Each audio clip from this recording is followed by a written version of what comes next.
Bonjour les amis, suite de la petite bibliothèque d'inspiration en aquarelle, le carnet où je vous fais faire plein de petites aquarelles qui vont vous servir d'inspiration en cas de panne sèche. Aujourd'hui, ambiance Noël avec cette boule, très facile à réaliser. Ce que je vous propose toujours dans ces tout petits tutos, ce sont des idées de base et après à vous d'étoffer. Donc là, je la fais en rouge, vous pourrez changer les couleurs, vous pourrez mettre d'autres motifs, etc., etc. Le format est libre, le mien fait 7 cm de large et à peine 12 de haut.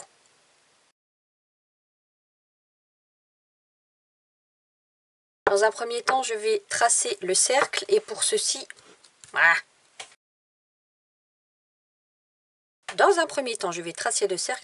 je prends tout simplement ma salière. Je vais la positionner sur la partie inférieure de la feuille pour que j'ai de la place au-dessus pour faire mon feuillage. Pour tracer des cercles parfaits, j'ai créé une liste de tout ce qu'on trouve dans la maison. Ça se trouve dans la rubrique Premier pas de mon site. La rubrique Premier pas, c'est l'onglet qui est tout en haut sur la page d'accueil. Et après, vous cliquez sur Trucs et astuces. Voilà, j'ai tracé mon cercle. Je vous laisse mettre pause pour faire le vôtre. Ensuite, en partant du centre, on monte une droite. À vous. Ensuite, on fait la neige. Ici, c'est la petite accroche, donc un petit dôme, comme ça. Et on reste, 5 mm plus large que la boule elle-même, à droite et à gauche. Et puis après, c'est la neige. À vous. Les feuilles de houx. Une courbe. Je trace ma feuille, bien pointue au-dessus.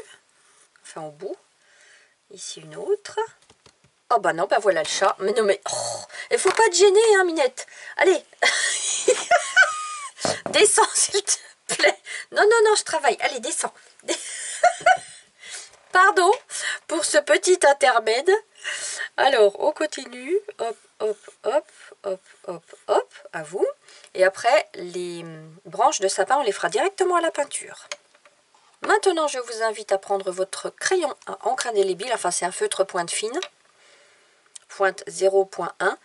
Vous n'êtes pas obligé de repasser à l'encre. Hein. Moi, je le fais parce que j'aime bien. Et je commence par la neige. Les feuilles de houx.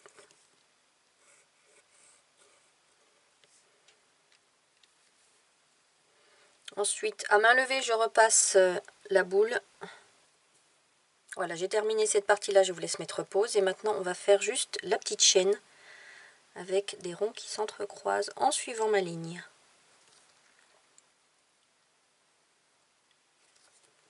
Voilà, à vous. Et maintenant, on peut gommer ce crayonné. Alors là, mon prototype, il est tout petit. Si vous avez envie de donner un petit peu de structure à vos feuilles, vous pouvez. Sur le prototype, je ne l'ai pas fait parce que c'est tellement minuscule. Voilà. Et maintenant, on va juste protéger à la drawing gum. Pour ceci, je prends ma plume de Murano. On va tracer les petits points blancs. Hop. Et je tapote.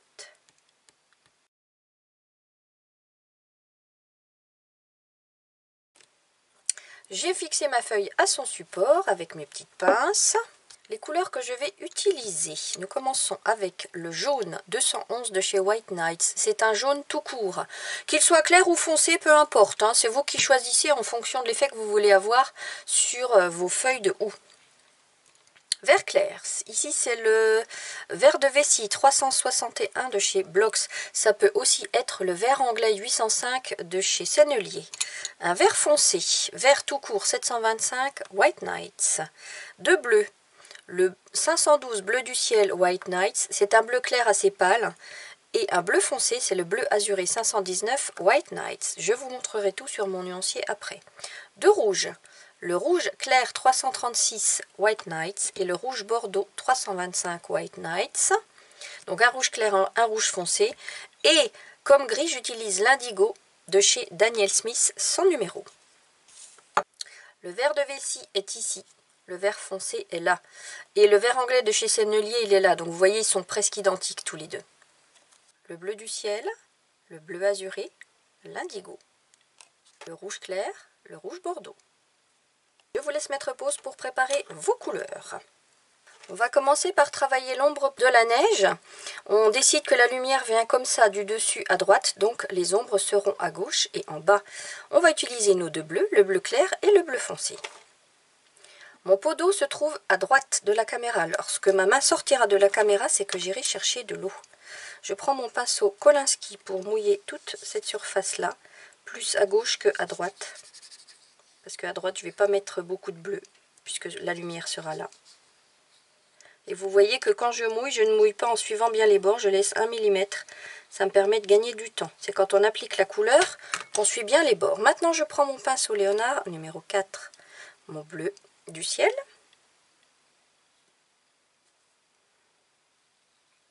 Et là, je suis bien mes bords.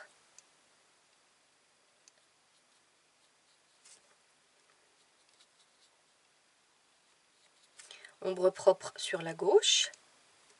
Ombre propre en bas, dans l'arrondi de la neige. Je vais même faire d'autres petites taches ici, touches pour le mouvement. Je rince mon pinceau, je prends le bleu foncé.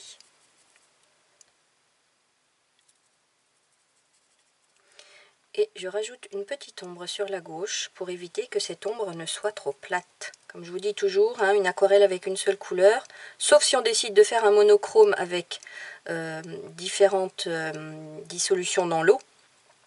Mais sinon, plusieurs couleurs, c'est mieux pour donner du mouvement. Et vous savez quoi, comme cette aquarelle-là, elle est plus large, plus grosse que mon prototype, et ben, je vais aller jusqu'au gris pour vous montrer ce que ça donne. Plus vous rajoutez de l'ombre à gauche, plus ça rehausse la lumière à droite. Voilà, en tapotant. Là, on n'est pas obligé d'en mettre partout pour pas que ça fasse trop lourd. Je tapote par-ci, par-là. Voilà. À vous! Pour le ou, on va prendre une base de jaune, le vert clair, le vert foncé et peut-être aussi jusqu'au gris. Bon, c'est peut-être même pas peut-être, je pense que je vais y aller carrément. Allez, je reprends mon pinceau Léonard pour mouiller cette fois. On n'oublie pas que la lumière vient du dessus, mon jaune. Je vais laisser une tache de lumière au centre ici, enfin au centre supérieur quand même.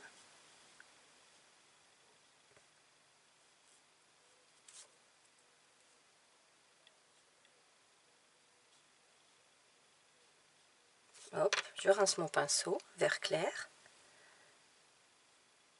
Sur la moitié inférieure, le vert clair. Puis un petit peu sur les pointes ici, mais il faut laisser apparaître du jaune. Hein. Je rince mon pinceau, vert foncé. Je suis le bord inférieur et je laisse mes gris. Oh, regardez comme ça monte joliment.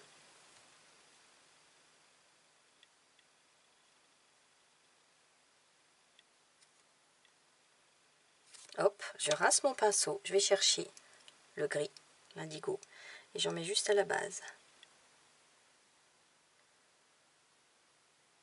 Voilà, et après on le laisse faire, il fait son petit voyage tout seul. À vous! Allez, même principe avec cette feuille-là.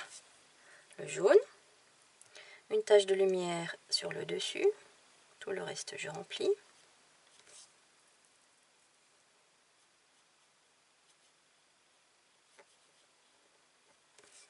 Je rince mon pinceau, un chouïa de vert clair. On avait dit sur la moitié inférieure et un petit peu sur les pointes ici. Je rince mon pinceau, le vert foncé. Je suis le bas. Oh, pou, pou, pou, une explosion de couleurs. Oh là là là, que c'est beau. Hop. Je suis le bord inférieur. Hop, je rince mon pinceau, le gris. Et une petite pichenette là, et on le laisse travailler, faire sa vie. Hop là, à vous.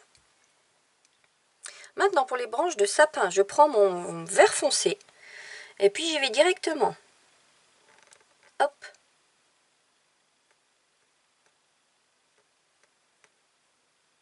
Hop.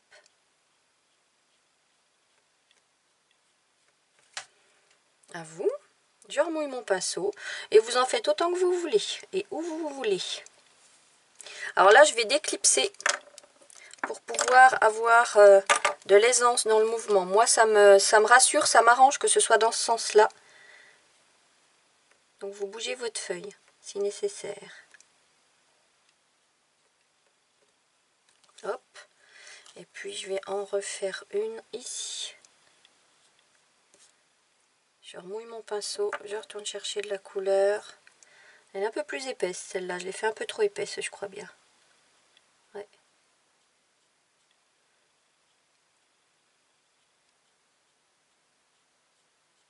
Hop. Je vais en refaire une petite là derrière. Alors après, on n'est pas obligé de retourner chercher de la couleur. Les couleurs vont devenir plus fades, elles vont s'estomper et ça va donner de la profondeur. Plus les couleurs sont fades, plus c'est loin. Donc on aura une petite perspective. Rajoute une là.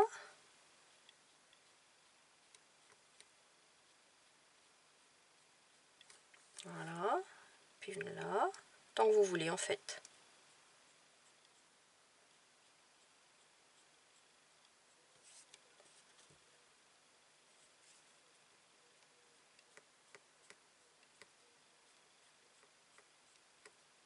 Là, on aperçoit les branches de cette branche-là, les aiguilles de cette branche-là.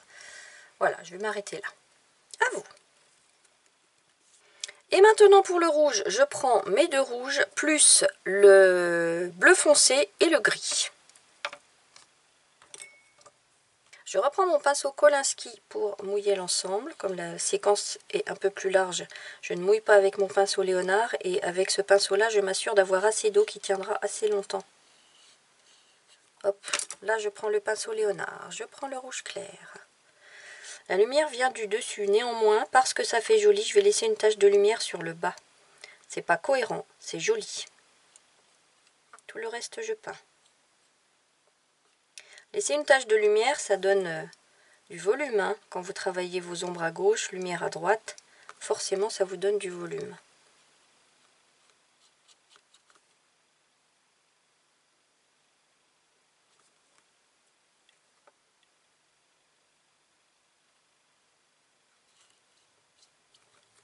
Voilà, je rince mon pinceau, je vais chercher le rouge bordeaux. On va avoir l'ombre propre de la boule.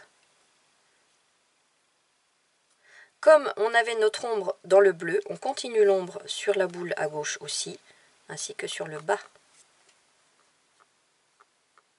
Et il va y avoir l'ombre portée de la neige sur la boule. La neige vient en surépaisseur, donc il y a une ombre.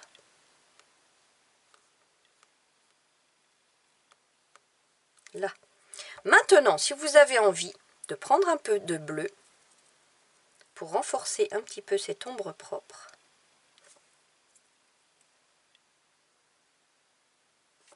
et un petit chouïa à l'ombre portée.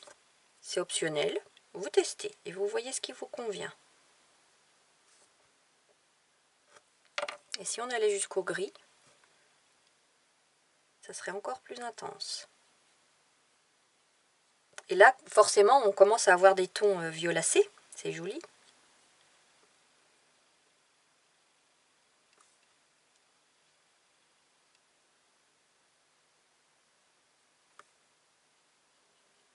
Bien au bord de la neige, voilà. Voilà les amis, on attend que ça sèche pour pouvoir retirer la drawing gum. Voilà, tout est bien sec, on retire la drawing gum. Et voilà ce qui sera, j'espère, pour vous une inspiration de plus. Et je vous mets dans le visuel d'après tous les tutos qui existent sur le thème de Noël. Prenez soin de vous.